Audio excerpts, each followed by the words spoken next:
दिल उनको झूमने लगा, सबके मन जैसे खिलखिलाने लगे। नमस्कार आप सभी विद्यार्थियों को। मुझे बेहद प्रसन्नता है कि आज हमारे बीच पत्रकारिता के प्राकंड पंडित डॉक्टर सुनील कुमार तिवारी जी मौजूद हैं। सर, हमारे लिए यह अत्यंत सौभाग्य की बात है कि आज आप हमारे बीच उपस्थित हैं और पत्रकारिता के विषय पर अपने विचार हमारे साथ साझा करने जा रहे हैं। इसके पहले कि हम डॉक्टर सुनील कुमार तिवारी जी से उनके व्याख्यान के बारे में सुने, मैं आप सभी के सामने उनका लघु परिचय प्रस्तुत करना चाहती हूँ। सुनील कुमार तिवारी दिल्ली विश्वविद्यालय के शहीद भगत सिंह कॉलेज में हिंदी के प्रोफेसर के पद पर कार्यरत करते हैं। गहन अनुसंधानकर्ता, एक प्रतिबद्ध लेखक और समर्पित पत्रकार के रूप में सभी में अब तक इन्होंने 10 किताबें लिखी हैं। 12 से अधिक इनके संपादित ग्रंथ हैं। 10 वर्षों तक सहज साहित्य पत्रकार के संपादक के रूप में इन्होंने कार्य किया है। इनके 300 से अधिक आलय पत्र पत्रिकाओं में प्रकाशित हुए हैं। वर्ष 2019 में थाईलैंड और लिस्बन, पुर्तगाल की शीर्षक यात्रा में इनके शोध पत्र अति प्रशंसनीय माने गए। देश के विभिन्न विश्वविद्यालयों में इनके 70 से अधिक व्याख्यान हो चुके हैं। सर, अब मैं आपसे विनम्र निवेदन करती हूँ कि आप पत्रकारिता के विषय पर अपने विचार इस पटल पर रखें।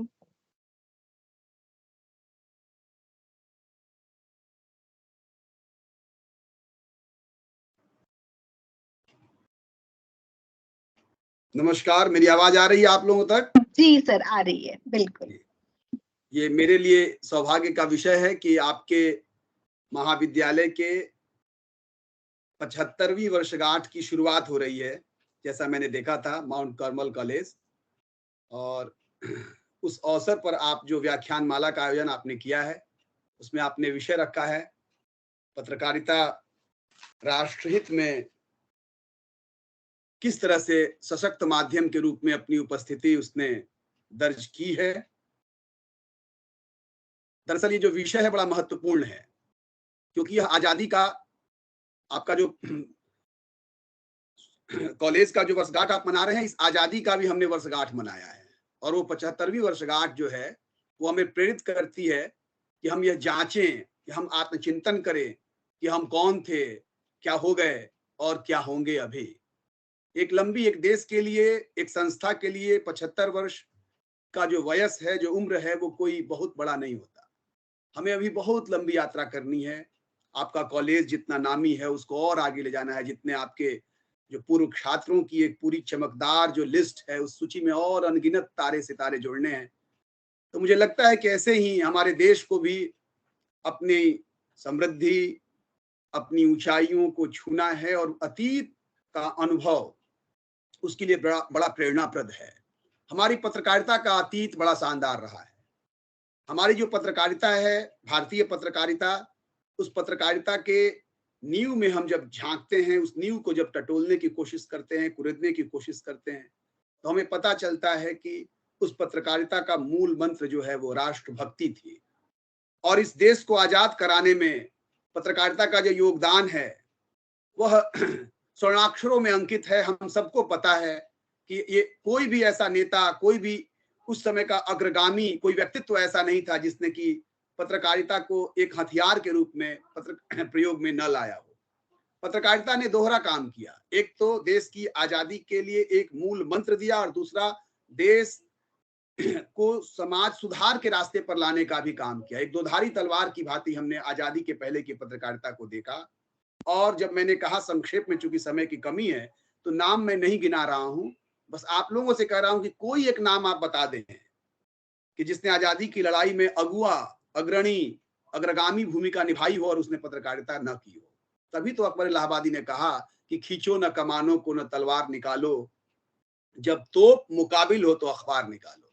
हमारा मुकाबला तोप से था, लेकिन वहां हमने कलम से उसका मुकाबला किया। और आप सब जानते हैं कि भारत की पत्रकारिता में हर भाषा की पत्रकारिता का योगदान है।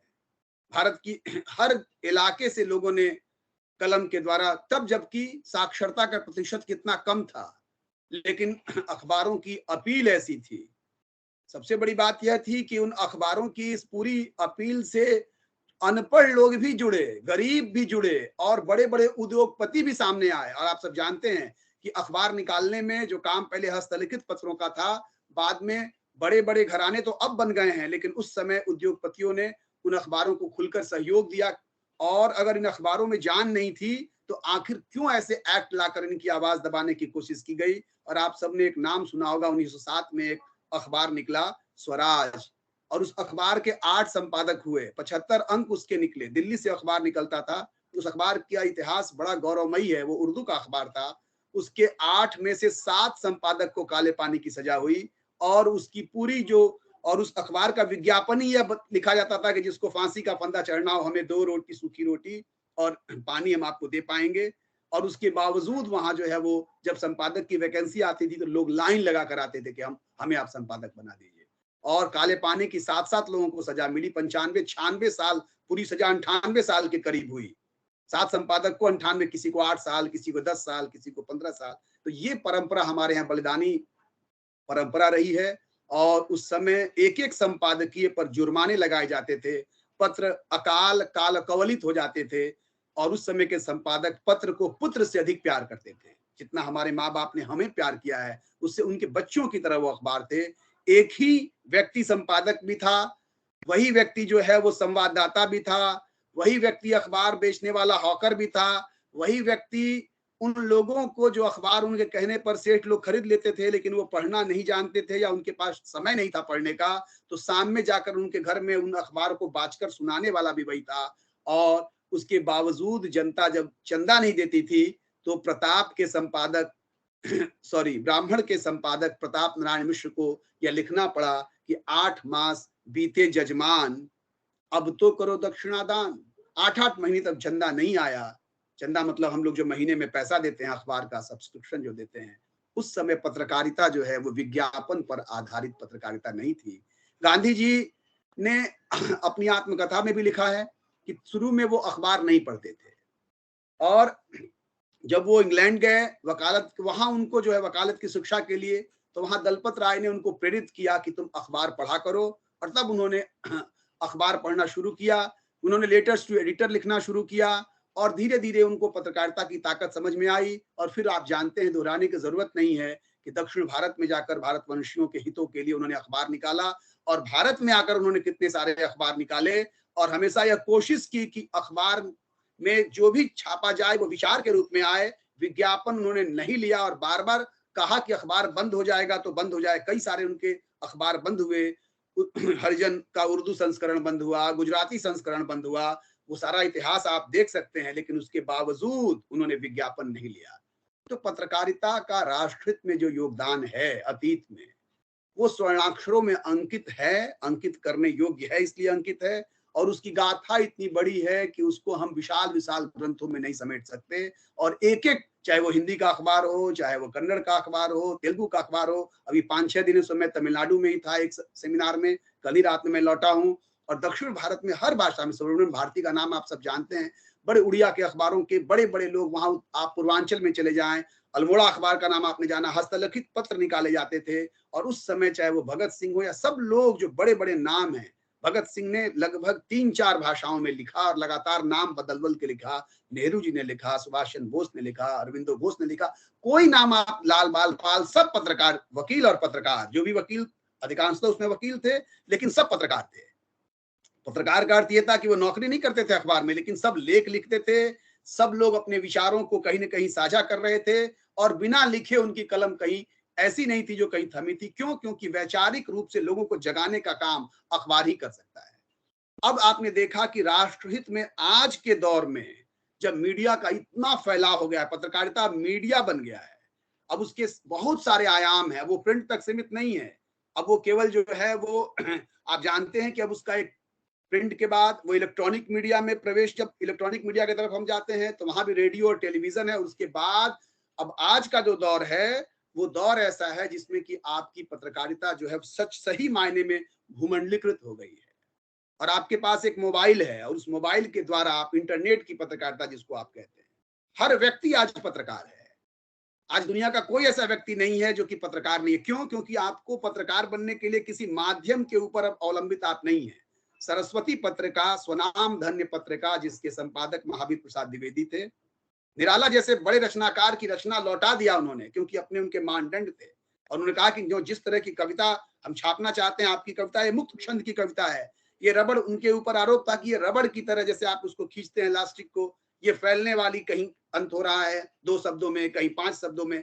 तो उनके ऊपर आरोप लगाया समकालीन आलोचकों ने कि ये रबड़ और केचुआ जैसे चलता है तो फैलता सिकुड़ता है, ये रबड़ छंद की कविता है, ये केचुआ छंद की कविता है। आप युग के साथ क्या मजाक कर रहे हैं? आज भले निराला युग के अग्रगामी कवि माने गए, लेकिन उनकी प्रतिभा ऐसी थी कि समय उनको नहीं समझ पाया, अपने समय में विक्षिप्त माना गया उनको, पागलों की तरह उनके ऊपर कई आरोप चस्पा किए कि पागल हैं, इनके ऊपर दौरे आते हैं, तमाम बातें। मैं ये कहना चाह रहा था कि महावीर प्रसाद द्विवेदी जैसा संपादक, जो उस समय हिंदी जो है वो कोई ऐसी संसाधन, हिंदी एक नई भाषा, आप सब जानते हैं, और भारत की भाषाओं में सबसे नई भाषा हिंदी है, खड़ी बोली। उसका इतिहास जो है आप सबको पता ही है। खड़ी बोली का इतिहास पौने 200 वर्षों का इतिहास है आपके सामने। और 1826 में पहला अखबार हिंदी का निकला है, उदंत मार्तंड के नाम से। और उसके पहले हिंदी का कोई पत्रकार नहीं था, क्योंकि उसके अखबार ही नहीं थे। हाँ, अगर हिंदी का इतिहास बोलियों के साथ जोड़ेंगे तब लगभग 1000 वर्ष का इतिहास है। लेकिन जो खड़ी बोली का इतिहास जो हिंदी का है, वो बहुत सबसे नई भाषा हिंदी है। और उस हिंदी में जब द्विवेदी जी ने कुछ मानक बनाए तो उनको लगा कि निराला कविता के लिए जो है इस तरह की भाषा लेकर आ रहे हैं, स्वीकार्य नहीं है। उन्होंने लौटा दी रचनाएं। आज आप कविता लिखेंगे, आपको लौटाने की किसी के ऊपर जरूरत नहीं है, कोई लौटाएगा नहीं, क्योंकि फेसबुक पर अपनी कविता, व्हाट्सएप पर अपनी कविता डाल सकते हैं, पूरी दुनिया में आपकी कविता, आपकी विचार, आपकी रचनाएं जा सकती हैं। तो आज की जो मीडिया है और जो उस समय की पत्रकारिता थी, उसका एक पूरा आप देखें कि हमारे यहाँ जो पत्रकारिता का जो इतिहास है वो तो अपनी जगह पर है, लेकिन हमारे यहाँ की जो पत्रकारिता है वो मिशन से शुरू हुई, मिशन से वो प्रोफेशन बनी आजादी के बाद। प्रोफेशन जब आगे बढ़ती गई, आपस की जो प्रतिस्पर्धा थी, उस प्रतिस्पर्धा के कारण उसमें सनसनीखेज चीजें ज्यादा लाने की कोशिश की गई, और वो प्रोफेशन से सेंसेशन बन गई। और सेंसेशन के बाद का जो दौर है, जो पेड न्यूज का दौर है, आप जानते हैं कि 1990 के बाद जो हमारे देश में भी 1990 के बाद आपने देखा एक बड़ा बाजार जो खुला, और उसके बाद आपके यहाँ जो अंतहीन प्रतिस्पर्धा और एक होड़ जो सामने आई, उस होड़ के कारण पत्रकारिता दुर्भाग्यवश हमारे यहाँ मीडिया के रूप में वो पेड न्यूज बन गई।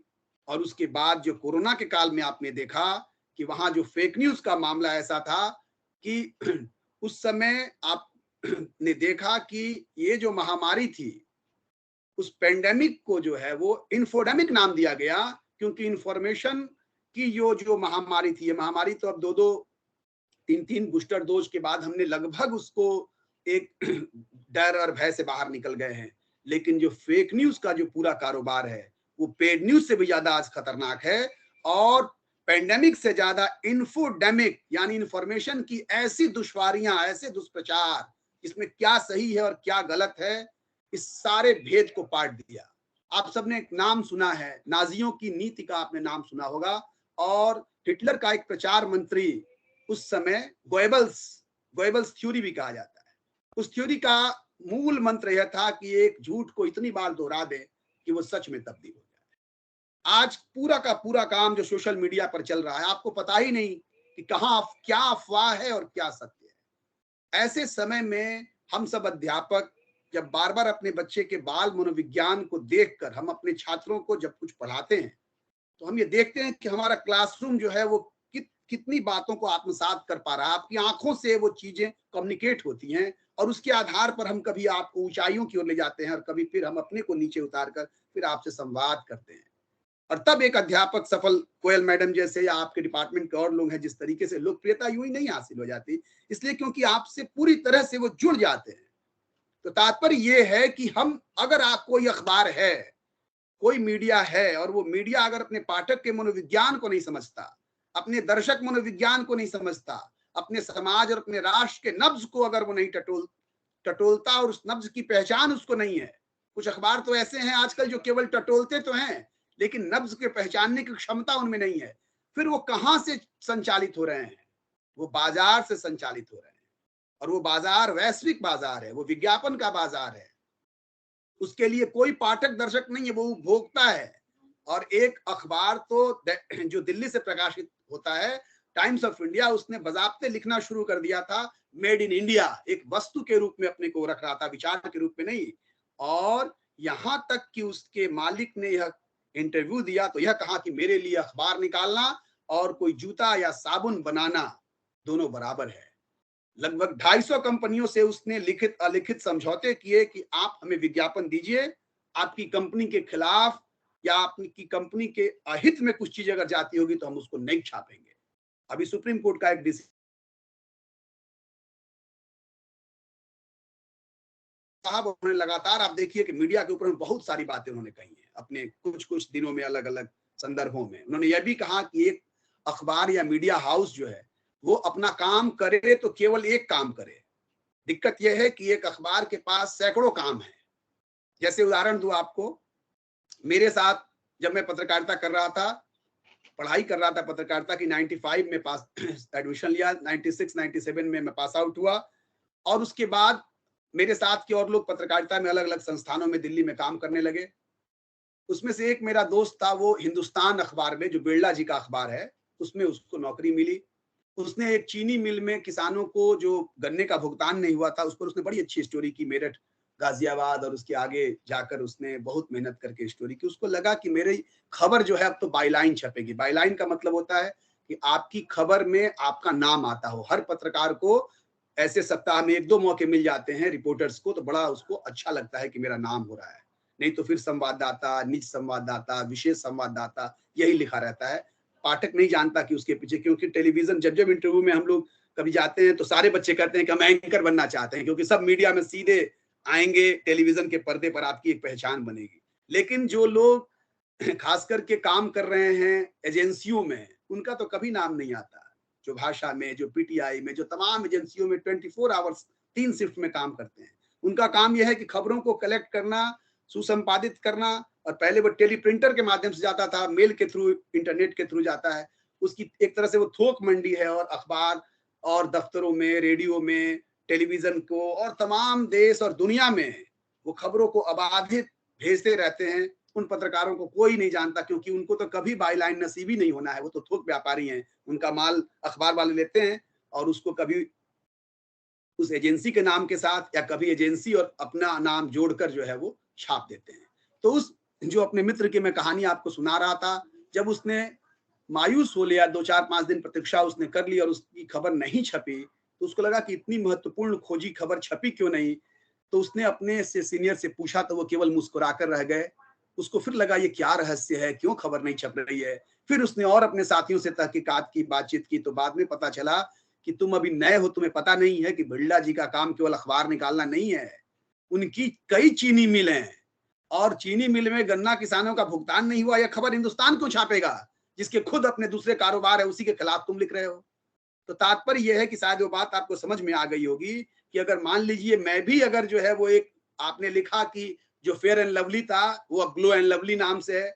अब हिंदुस्तान लीवर कंपनी का विज्ञापन मैं लेता हूं और मैं ही आपके खिलाफ छापूंगा कि इससे गोरेपन की कोई क्रीम नहीं है, या इसके साथ तमाम जो दावे किए जा रहे हैं बेमानी है, तो कल आपके विज्ञापन को हटाकर वो दूसरे को दे देगा, तो आपके करोड़ों के लॉस हो जाएंगे। इसलिए दर्शक गुमराह होता हो तो हो, हमारे जो व्यापारिक साठगांठ है या हमारे जो व्यापारिक शर्तों के साथ हम जो बंधे हुए हैं, उसका नुकसान नहीं होना चाहिए। इसलिए एक कारोबार है, अगर मीडिया कारोबार कोई बुरी चीज नहीं है, लेकिन उस कारोबार में अंधा हो जाना और अपने मूल को, जैसे हम अपने बच्चों को ही भूल जाए, हम अपने दर्शक को ही भूल जाएं, डॉक्टर अपने जो है, जो उसका मरीज है उसी को भूल जाए वो, और केवल वो अगर व्यापार व्यवसाय देखे, तो कुछ माफ कीजिएगा, कुछ ऐसे काम हैं जिसमें न्यूनतम नैतिकता की अनिवार्यता होती ही होती है।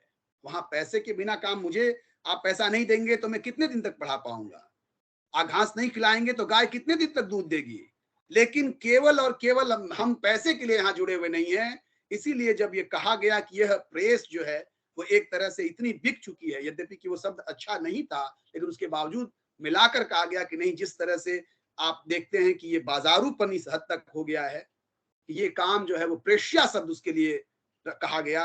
और ये जो कहा गया वो अच्छा शब्द नहीं था, उसके बावजूद जिस मीडिया का काम था सवाल उठाना, प्रश्न करना, जिसके प्रश्नों की बौछार से बड़े बड़े उद्योगपति और राजनेता भाग जाया करते थे, वो जमाना बहुत पीछे का नहीं था जब संसद में अखबार की प्रतियां लेकर लहराई जाती थी और सत्ता पक्ष के लोग की घिग्गी बन जाती थी जवाब देते हुए, ये देखिए महोदय इस्तीफा दीजिए, आज अखबार में छपा है। अगर आज ये कोई हरकत करेगा तो तुरंत विपक्ष कहेगा कि तुमने छपवा दिया होगा, क्योंकि अब आप कुछ भी छपवा सकते हैं, आपके पास पैसे हैं तो आपको जो मन चाहे वो छपवाइए।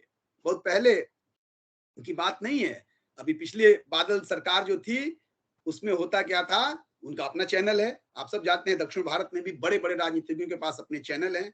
अब वो चैनल जनमत नहीं बनाते, वो दल की अपनी पूरी एक गोलबंदी निर्मित करते हैं। तात्पर्य यह है कि अब उसमें उन्होंने, बादल ने कहा कि अखबार बहुत ताकतवर हैं। ताकतवर का काम क्या है कि वो चाहे, उन्होंने कहा कि वो चाहे तो गधे को घोड़ा बना सकता है, लेकिन उस ताकत का दुरुपयोग क्या है कि वो चाहे तो घोड़े को गधा बना सकता है। बात शायद समझ में नहीं आई आपको। आपके मार्क्स जो है वो अगर 20 नंबर हैं तो मैंने अगर पक्षपात किया तो मैंने 20 को 80 बना दिया। लेकिन दिक्कत ये है कि एक मेधावी विद्यार्थी को भी, ये कितना बड़ा क्राइम है कि एक मेधावी विद्यार्थी जो 99% ला सकता था उसको मैंने 0.9 दे दिया, केवल 9 नंबर दे दिया। ये जो काम है मीडिया एक बहुत, क्योंकि आपने मेरा कवरेज, आप काम नहीं करेंगे क्योंकि आपने मेरा क्या नहीं लिया, हमने बना रखा है जैसे कि ब्यूटी पार्लर में आप जाते हैं तो बाल कटाने का ये, फलाने का ये, फलाने पैकेज है, पूरा फुल पैकेज आप लेंगे तो आपका पूरा का पूरा जो है वो देखभाल किया जाएगा आपके सौंदर्य का। अखबार वाले कह रहे हैं आप फुल पैकेज लीजिए, अन्यथा बहिष्कार कर देंगे, आपकी कोई कवरेज रिपोर्टिंग नहीं आएगी। आश्चर्य तो यह है कि अखबार के एक ही पन्ने पर दो दो कैंडिडेट्स जीत रहे हैं, क्योंकि दोनों से आपने पैसे ले रखे हैं। जनता को पता ही नहीं है कि जीत कौन रहा है। तो ये जो गुमराह करने वाली पत्रकारिता है जो कि बाजार और विज्ञापन के दलदल में है, उससे हम कैसे निकले और इससे राष्ट्रहित की चेतना के विकास में इस पत्रकारिता का क्या योगदान है, जिस पत्रकारिता के साथ WHO जैसी संस्था कह रही है, हु, वर्ल्ड हेल्थ ऑर्गेनाइजेशन ये कह रहा है कि ये दौर जो है वो पेंडेमिक से बड़ा दौर है, क्योंकि ये इन्फोडेमिक जैसा भयानक दौर है जिसमें सूचनाएं अफवाह बनकर आ रही हैं और स्वास्थ्य के साथ खिलवाड़ हो रहा है। क्योंकि आपने मान लिया कि यही दवा हम लेंगे तो बचेंगे, नहीं तो नहीं बचेंगे। आपने मान लिया कि ये दवा छूनी ही नहीं है। इसके बीच आयुर्वेद कुछ और कह रहा था, होम्योपैथी कुछ और कह रही थी। कोरोना एक ऐसी बीमारी थी बहुत भयावह, लेकिन उस बीमारी की भयावहता का दुष्प्रचार इस तरह से किया गया कि जिसको कोरोना हो गया है वो देखते देखते एक तरह से वो सामाजिक दूरी, हमें व्यक्तिगत दूरी बनानी थी, हमने सामाजिक दूरियां बनानी। तात्पर्य यह है कि आज आप मीडिया को बारीकी से न भी देखते होंगे, देखना जरूर चाहिए और बहुत जरूरत है। लेकिन आप देखें कि दो ध्रुवांतों पर खड़ी है ये मीडिया, खड़ा है ये मीडिया। एक तरफ महिमा मंडन का दौर है, चल रहा है, और दूसरी तरफ महिमा के ध्वंसीकरण का एक पूरा अभियान चल रहा है। एक तरफ आप अपने नेता को या अपनी विचारधारा को इस तरह से साबित कर रहे हैं कि भूतो न भविष्यति, इस देश में कुछ था ही नहीं, और दूसरी तरफ ये हो रहा है कि उन्होंने कुछ किया ही नहीं। और फेसबुक पर तो सबसे बड़ी समस्या ये है कि व्हाट्सएप ग्रुप पर वहां बजाबते लोगों को, बेरोजगारों को लगा दिया गया है कि आप किस तरह से झूठी चीजों को, वही मैंने कहा आपको कि नाजी नीति, आपने देखा कि जर्मनी में वो किस तरह का वो खेल था, वो खेल यहाँ पर्दे के पीछे से जो खेला जा रहा है, इसमें हो क्या रहा है, इसमें आपकी भाषा, आपकी संस्कृति, आपके जीवन और आपके समाज की समरसता का पूरा ताना बाना भीतर से धीरे धीरे खत्म हो रहा है और लगभग खत्म होने के कगार पर है। तो दिक्कत ये आई है कि आखिर इस पत्रकारिता से आप जो युवजन हैं, जो नई पीढ़ी है, वो किस तरह से अपना योगदान देगी। क्या सचमुच खत्म हो चुका है? मुझे हजारी प्रसाद द्विवेदी जी का एक निबंध याद आ रहा है कि क्या निराश हुआ जाए, स्कूलों में लगा हुआ, आपने भी शायद पढ़ा होगा, नहीं तो पढ़ लीजिए। और एक और निबंध का जिक्र मैं करूंगा, वो राजेंद्र माथुर एक बड़े पत्रकार हुए हैं और उनका वो जो निबंध है, जो लेख है, वो एक नई दुनिया अखबार में और नवभारत टाइम्स में वो संपादक थे। नई दुनिया मध्य प्रदेश का अखबार था, फिर वो दिल्ली आए और नई दुनिया को जो ऊंचाई दी उन्होंने जो लेख लिखा, गहरी नींद के सपनों में बनता हुआ देश, और एक अखबार का लिखा हुआ। आपसे एक और बात मुझे शेयर करनी है, वो यह है कि कई बार कहा गया कि पत्रकारिता हड़बड़ी में लिखा गया साहित्य है। आप सबको पता है कि बहुत दबाव में काम करना होता है, वो दैनिक अखबार है। मेरा काम एक दैनिक अखबार पर ही है, मेरी पीएचडी। दैनिक अखबार में इतना वक्त नहीं होता कि आप जो है वो अब, क्योंकि आज ही छपना है उसको, लेकिन उससे भी अधिक टेलीविजन पे दबाव होता है क्योंकि उसको तुरंत तुरंत खबर देनी है। लेकिन टेलीविजन वालों को फायदा ये है कि उनके पास विजुअल्स हैं, उनको बहुत ज्यादा बोलना नहीं है, वो बहुत सारी चीजें दिखा देते हैं। और आपको ऐसा लिखना है जिससे कि आप पूरी चीज बिना दिखाए सजीव कर सकें, प्रत्यक्ष कर सकें। आपके पास वो कलम ही है, वो कलम की ताकत ऐसी हो, उस कलम की शैली ऐसी हो जिससे कि आपका पाठक घटना स्थल पर पहुंच जाए, तब आपकी पत्रकारिता की सफलता है। क्योंकि आप तो हर खबर के साथ चित्र नहीं दे सकते, आपके पास सीमित पृष्ठ हैं। तात्पर्य यह है कि उस अखबार का जो व्यक्ति है, जो संपादक है, वो कितना सचेत है, खबरों के चयन की उसकी दृष्टि कितनी जो है वो सजग है। यह सारी चीजें अपनी जगह बहुत महत्वपूर्ण है। लेकिन आज की जो पत्रकारिता की, आप 4-5 अखबार उठाकर देख लें, आप पहली खबर को देखते ही समझ जाएंगे कि ये पहली खबर क्यों छापी गई है, ये अखबार किस मानसिकता का है, इसकी विचारधारा क्या है। तो इस तरह से बटे हुए, इस तरह से दो ध्रुवांतों पर खड़ी पत्रकारिता का सबसे बड़ा जो नुकसान हुआ है वो क्या हुआ है, विश्वसनीयता का। इस विश्वसनीयता के नुकसान के कारण पत्रकारिता डिलिंक हो गई है आपके दर्शकों से, अपने अपने पाठकों से। और जब हम अखबार लेते हैं, मैं मानकर चलता हूं कि अखबार ना हो, मीडिया संस्थान ना हो, तो आज उजाला, ये बड़े बड़े लाइट, और आपने जो नियोन लाइट से पूरे चमका रखे हैं सड़कों को, वो सब, जैसे कि कहा कभी डंडी ने काव्य आदर्श में कि भाषा नहीं हो तो क्या हो, अपनी भाषा में मैं कह रहा हूं, उन्होंने कहा कि आंख होते हुए हम अंधे की तरह। अगर ये अखबार ना हो, ऐसे दौर में जब मैं आलोचना कर रहा हूं, आलोचना करने का हक है, हम अगर बुद्धिजीवी आलोचना नहीं करेंगे, निंदा नहीं है, यह आलोचना है। क्योंकि हमने पहले ही कहा कि यह आत्मनिरीक्षण का भी दौर है। यह जो 75 वर्ष की हमारी यात्रा है, इस यात्रा में हम अपने अतीत पर गर्व करें, बेशक करना चाहिए। लेकिन जब सर्वाधिक युवा आबादी वाला देश, विवेकानंद ने कहा था कि युवा युवा कौन है, युवा वह है जिसके पास भविष्य दृष्टि है, और बूढ़ा कौन है, जिसके पास केवल अतीत राग है। अगर इस 75वीं वर्षगांठ में केवल हमारे पास अतीत राग है, हम बार बार वही गाना बजा रहे हैं, तो उपमान मैले हो गए हैं, देवता इन प्रतीकों के कर गए हैं कूच, कभी बासन अधिक घिसने से मुलम्मा छूट जाता है। ये की जो कविता है, और जो प्रसाद की कविता है कि ये जो परिवर्तन जो है वो नित्य नूतनता का अभिषेक किए है परिवर्तन में टेक, यह जो जो निर्मोक है, जो केचुल है, सांप अपना केचुल उतार देता है। हमें अतीत से पर गर्व होना चाहिए, अतीत से प्रेम होना चाहिए, लेकिन अतीत वो प्रेम आपका तभी सार्थक है जो प्रेरक हो। आपकी जो 75 वर्ष की यात्रा है वो आत्मचिंतन की यात्रा भी है।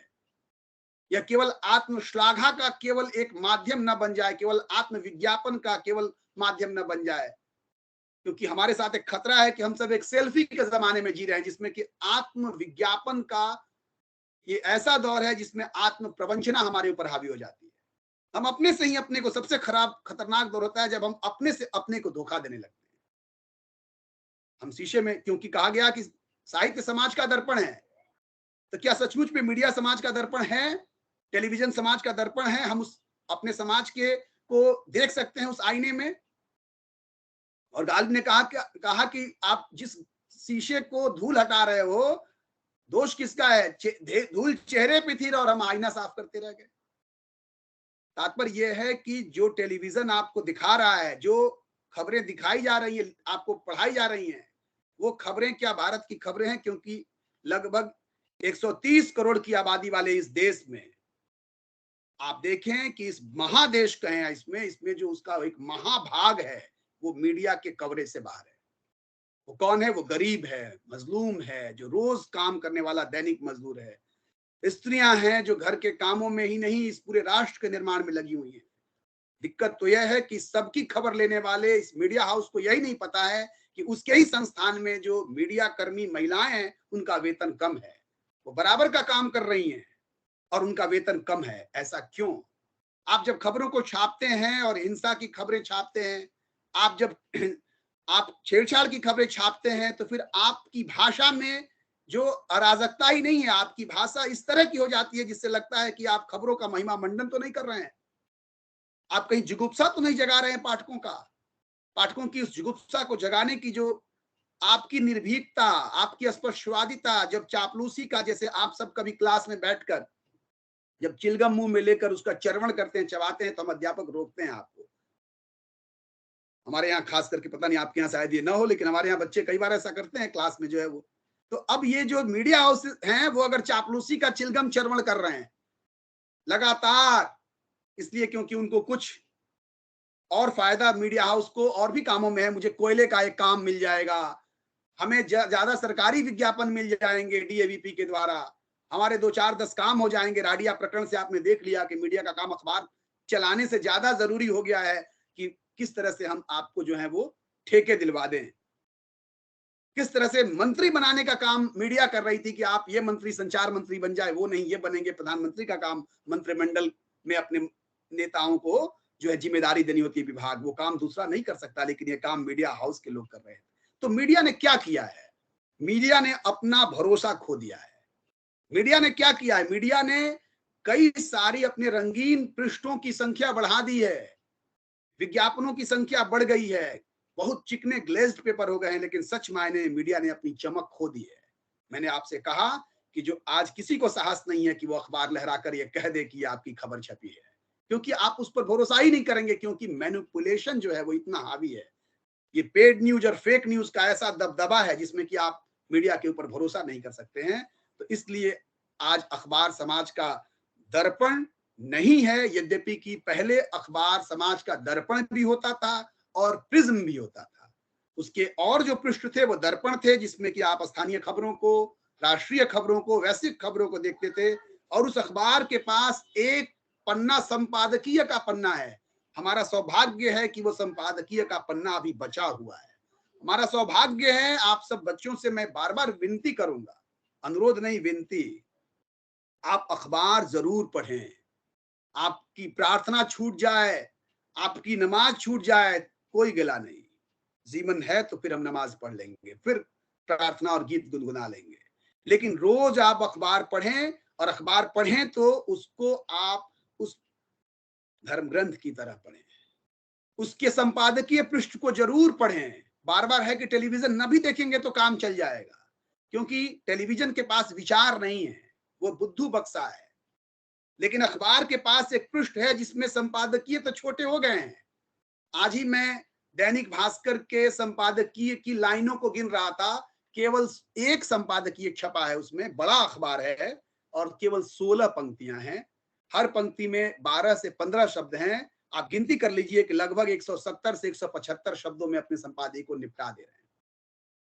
संख्या कभी 3 हुआ करती थी, बहुत पुरानी बात मैं नहीं कह रहा हूं, आज से 10 साल पहले 3-3 एडिटोरियल छपते थे। किस विचार शून्यता की तरफ हम जा रहे हैं? और इसीलिए मैंने कहा कि अखबार दर्पण भी था और प्रिज्म भी था। उसका संपादकीय पृष्ठ विचारों का एक ऐसा एक क्योंकि आपने जो हिंदू अखबार है जिसको आप सब पढ़ते होंगे, पढ़ना चाहिए आपको, किसी भी भाषा का कोई भी अखबार जरूर पढ़ें, और पढ़ें तो उसका संपादकीय पृष्ठ जरूर पढ़ें। आपकी वैचारिकता, आपकी तार्किकता जरूर उससे प्रबुद्ध हो बनेंगे आप, और उसके विविध आयाम जुड़ेंगे आपके चेतना के साथ। तो मैं कह रहा हूं कि ये खराब दौर है।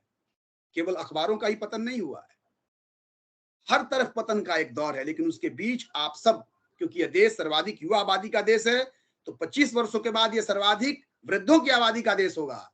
आपके पास जो शताब्दी वर्ष आप मनाएंगे 2047 पर, अपने कॉलेज का भी आप शताब्दी वर्ष अगले वर्ष मनाएंगे, निश्चित रूप से 20-25 वर्ष जो आपके पास हैं, ये भारत को ऊंचाइयों की तरफ ले जाने के लिए अगर संकल्पबद्ध हैं तो वह भी हम हासिल कर सकते हैं, अन्यथा इसके बाद फिर हमें मौका नहीं मिलेगा।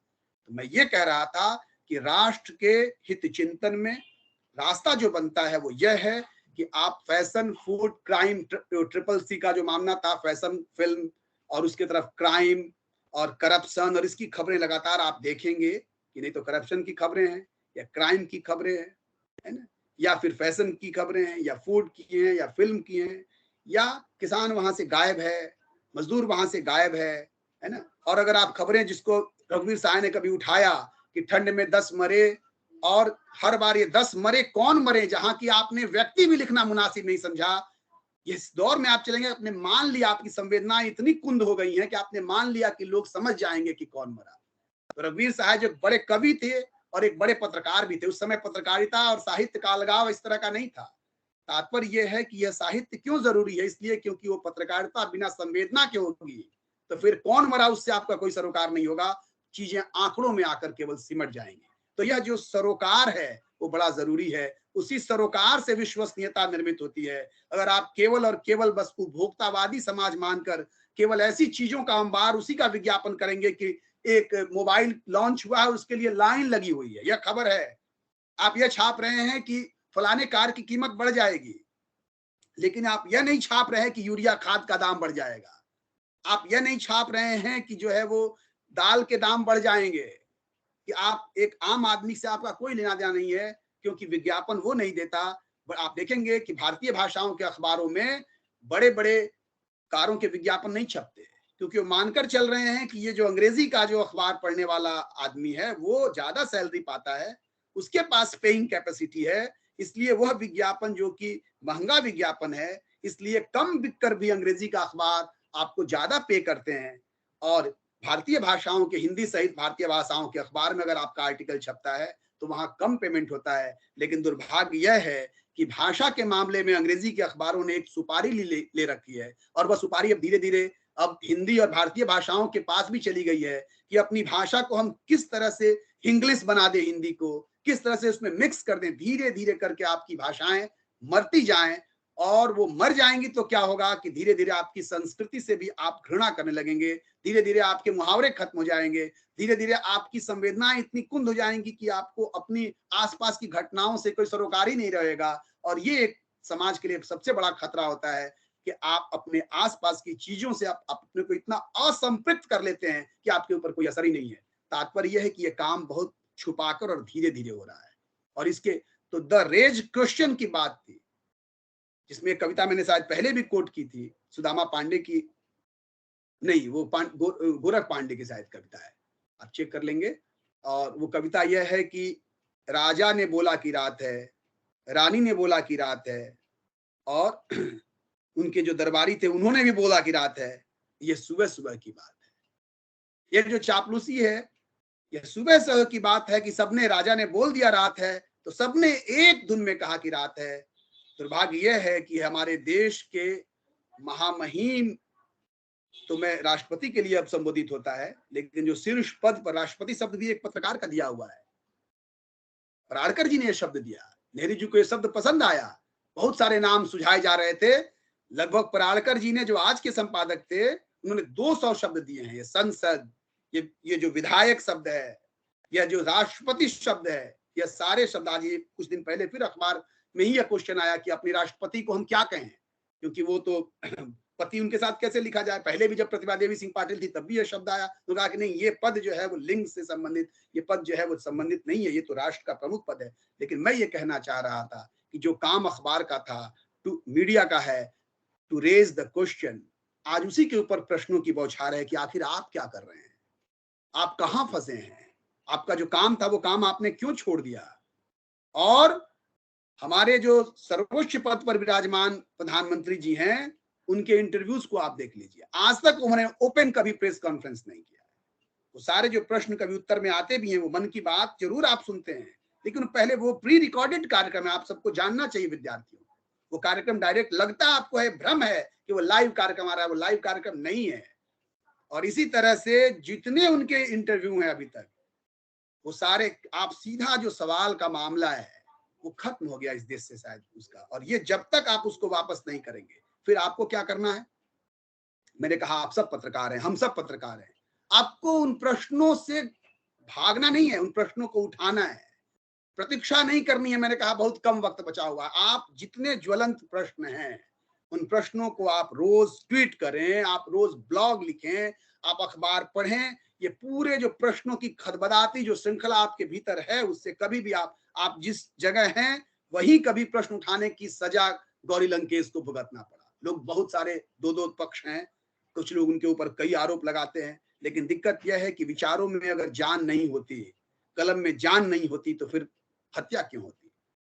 क्यों अंग्रेज घबराते, क्यों गौरी लंकेश को मारना पड़ता, क्यों जो है वो बार बार धमकियां आती हैं, क्यों अभी तस्लीमा नसरीन जो है वो यहाँ भारत में हैं और बार बार उनके सुरक्षा के कारणों से वो कहीं नहीं जा पा रही है। कलम की ताकत कभी कम नहीं हुई है, नियत की हमारी कमी है।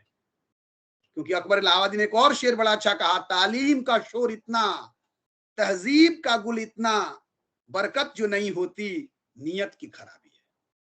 हमारी जो बरकत नहीं हो पा रही है, हमारी शिक्षा में बरकत नहीं हो पा रही है। हम उम्मीद कर रहे हैं कि राष्ट्रीय शिक्षा नीति से हम ऊंचाइयों की ओर आगे बढ़ेंगे। नीतियां तो हमेशा अच्छी बनती हैं। जब योजना आयोग नाम था तब भी नीतियां अच्छी बनती थी, आज नीति आयोग नाम है तब भी नीतियां अच्छी बनती हैं। लेकिन नीतियों का कार्यान्वयन अगर सही होता है तभी जाकर कोई भी योजना, कोई भी नीति आगे बढ़ पाती है। तो इसलिए आप विद्यार्थियों से मैं अपील करूं और उम्मीद भी करूं कि आप कभी भी प्रश्नों से, रघुवीर सहाय ने एक बड़ी अच्छी बात कही कि क्या होगा प्रश्न उठाने से। प्रश्न उठाने से यह होगा कि होगा कुछ होगा, हमारे भीतर का कायर टूटेगा। यह जो आपकी निर्भीकता कहीं जो है वो डगमगाने लगती है, कभी आप सोचते हैं कि आखिर क्या होगा, क्यों करें। तो फिर मैंने कहा जाए प्रसाद द्विवेदी जी का वो निबंध कि क्यों क्या निराश हुआ जाए। वक्त तो ऐसा है, कई बार लगता है कि क्या फायदा है, लेकिन नहीं, फायदा तो है। कुछ होगा अगर मैं बोलूंगा, टूटे न टूटे तिलस्म सत्ता का, मेरे भीतर का कायर टूटेगा। धीरे धीरे धीरे धीरे आपके प्रश्नों से, आपकी आवाजों से, आपकी चुप्पियां हमेशा खतरनाक होती हैं। चुप्पियों के सहारे आप कभी भी अपने समाज को और खुद अपने व्यक्तित्व को भी, अपने आत्मविश्वास को भी आप आगे नहीं लेकर जा सकते। इसलिए क्वेश्चन तो करना है, क्वेश्चन तो जरूरी है, प्रश्न तो उठाना है, सवाल खड़ा करना ही पत्रकारिता का प्रारंभिक कर्तव्य है। सबसे प्राथमिक कर्तव्य सवाल उठाना है। और यह सवाल जब सब चुप हैं, चुप्पियां बढ़ गई हैं, तो और ज्यादा जरूरी है। दूसरी बात, हमारी पत्रकारिता जो है वो जिस तरीके से अभी प्रश्नों को लेकर आ रही है, उसमें सबसे बड़ा प्रश्न क्या है? आप कहेंगे बेरोजगारी का प्रश्न। बेरोजगारी अपनी जगह महत्वपूर्ण है, लेकिन दिक्कत यह है कि जो सामाजिक, जो राजनैतिक और जो आर्थिक, तीन तरह के प्रश्न बार बार पत्रकारिता में उठाए जाते हैं, उससे भी ज्यादा जरूरी, ये तीनों जरूरी प्रश्न हैं। इन प्रश्नों के साथ पत्रकारिता बजाबते अपना संपर्क रखे, वो राष्ट्र के लिए, समाज के लिए, उसके हित चिंतन के लिए बहुत जरूरी है। लेकिन दिक्कत यह है कि किसी भी देश की पत्रकारिता जब अपने सांस्कृतिक चिंतन से अलग हो जाती है और जब अपने आत्मचिंतन से अलग हो जाती है, की प्रगति का रास्ता ही बंद नहीं होता, उस समाज की प्रगति का रास्ता और राष्ट्र की वास्तविक यथार्थ में प्रगति का रास्ता दूर हो जाता है। तो दिक्कत यह है कि आज की हमारी पत्रकारिता जो है वो निश्चित रूप से अपने आत्मचिंतन से अलग होती जा रही है और राष्ट्र के सांस्कृतिक अभियान से, आप केवल सांस्कृतिक राष्ट्रवाद कह के आप देश को आगे नहीं ले जा सकते। एक बहुत अच्छा लेख है और वो लेख रामचंद्र शुक्ल का है।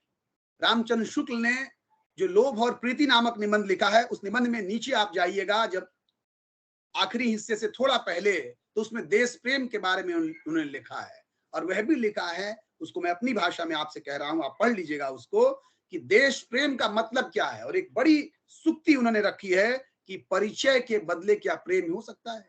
आप अपने देश के वनस्पतियों को नहीं जानते, आप अपने देश के पक्षियों के बारे में नहीं जानते। मैंने अपने एक बच्चे से पूछा कि तुम किस क्लास में आए हो, उसने कहा कि सर ये तो आप जानते ही हैं, मैं बीए सेकेंड ईयर में हूं। हमने कहा कि अच्छी बात है, तुमने 10वीं 12वीं की परीक्षा पास कर ली। हाँ सर, तभी तो यहाँ हूँ। हमने कहा यस।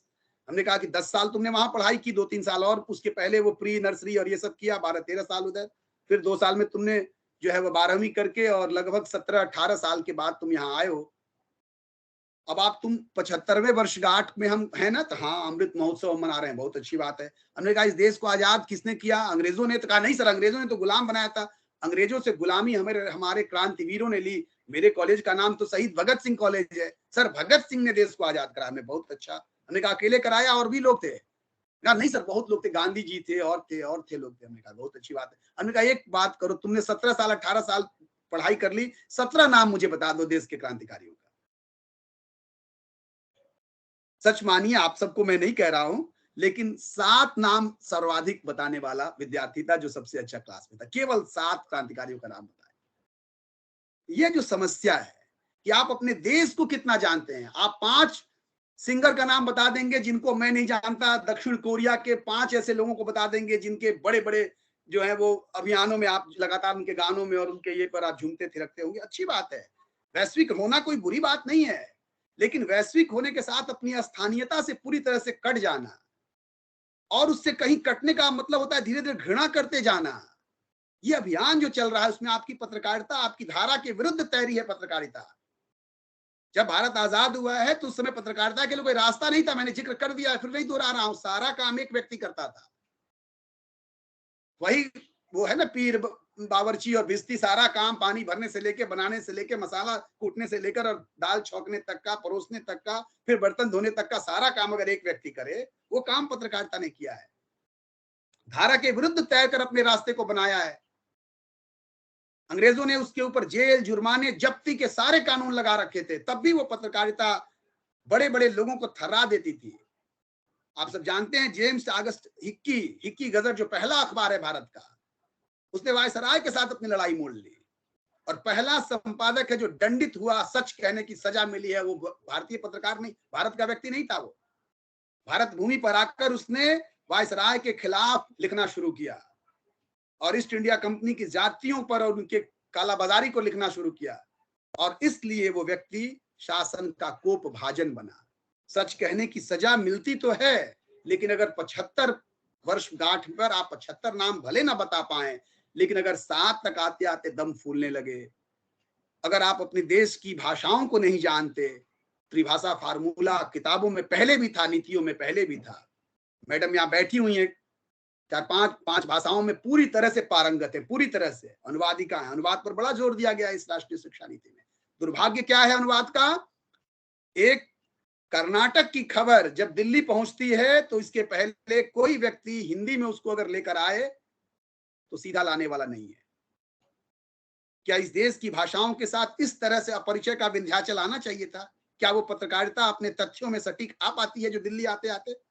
क्या उसकी पूरी संवेदना, वो उसकी उस खबर की पूरी जो अंतर्दृष्टि और उसकी अंतर्धाराएं हैं वो उस खबर में आती है? कैसे? विडंबना क्या है, दिल्ली में बैठा हुआ पत्रकार वो नहीं जानता कन्नड़ से हिंदी के संबंध को, उसको पता नहीं। फिर वो खबर कन्नड़ से अंग्रेजी में अनुदित होती है, फिर अंग्रेजी से फिर हिंदी में, हिंदी से फिर वो नहीं जाती कि वो कन्नड़ से अगर मराठी में जाती, अगर वो कन्नड़ से असमिया में जाती, वो कन्नड़ से हिंदी में आती, तब उसका एक पूरा मर्म सही मायने में उस समझ में आता। लेकिन दुर्भाग्य है कि भारतीय भाषाओं का जो लिंक है वो अंग्रेजी के माध्यम से जुड़ रहा है। पहले वो अंग्रेजी में जाकर और फिर उसके बाद, ये केवल कन्नड़ का नहीं, इसी तरह से मराठी को उलट दें आप तो महाराष्ट्र के सुदूर गांव का एन राम आपके यहाँ जब हिंदू में लिख रहे हैं लगातार और ग्रामीण पत्रकारिता कर रहे हैं, तो इस ग्रामीण पत्रकारिता के लिए बाजार नहीं है। ग्रामीण पत्रकारिता क्या है कि किसान जो सर्वाधिक है, अभी भी 70% जो किसान है उनकी समस्याएं क्या हैं, उनके साथ क्या हो रहा है, किसान क्या कर रहा है। प्रेमचंद ने तो एक उपन्यास लिखा गोदान, वो फिक्शन है, लेकिन उस समय के समाज विज्ञान से ज्यादा प्रामाणिक है।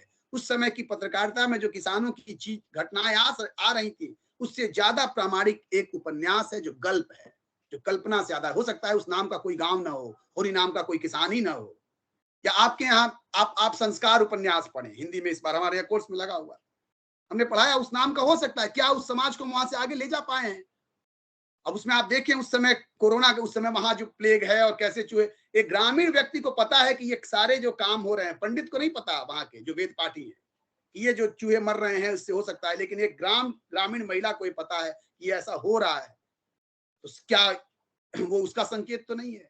तो हमारे यहाँ जो लोक चेतना है, जो हमारे यहाँ लोक संपन्नता है, जो लोक ज्ञान है, उससे जो पूरी तरह से हम कट गए, इसलिए क्योंकि हमारे यहाँ हमारी किताबें, हमारे मीडिया हाउसेस, उनके लिए जगह है कि वो पॉप सिंगर्स के बारे में आपको दिखा देंगे, बता देंगे, और नहीं तो फिर क्या दिखाएंगे, वो अंधविश्वास दिखाएंगे। इसलिए क्योंकि टीआरपी बढ़े, ये पूरा खेल टीआरपी का है। बद्रीनाथ में जो है वो अप्सराएं नृत्य करती हैं, फलाने वृंदावन में जो है वो गोपियां जो है वो आती हैं। अब पता नहीं आप आती हैं नहीं आती हैं, आप दिखाइए, कुछ अभियान चला रहे हैं फलाने मंदिर में ये चमत्कार, ये सारा चमत्कार तंत्र मंत्र यंत्र भूत पिशाच, यह आपकी वैज्ञानिक चेतना को आगे लेकर जाएगा? या फिर क्या हिंदू मुसलमान दो पक्ष हैं, आपने एक पक्ष को पहले से रख दिया, आपने 4 नेताएं बुला लिए, 2 पत्रकार को बुला लिया, बिठा लिया विशेषज्ञों को, और आप जैसे बैठकर कबूतर लड़ाया करते थे, तोते लड़ाया करते थे,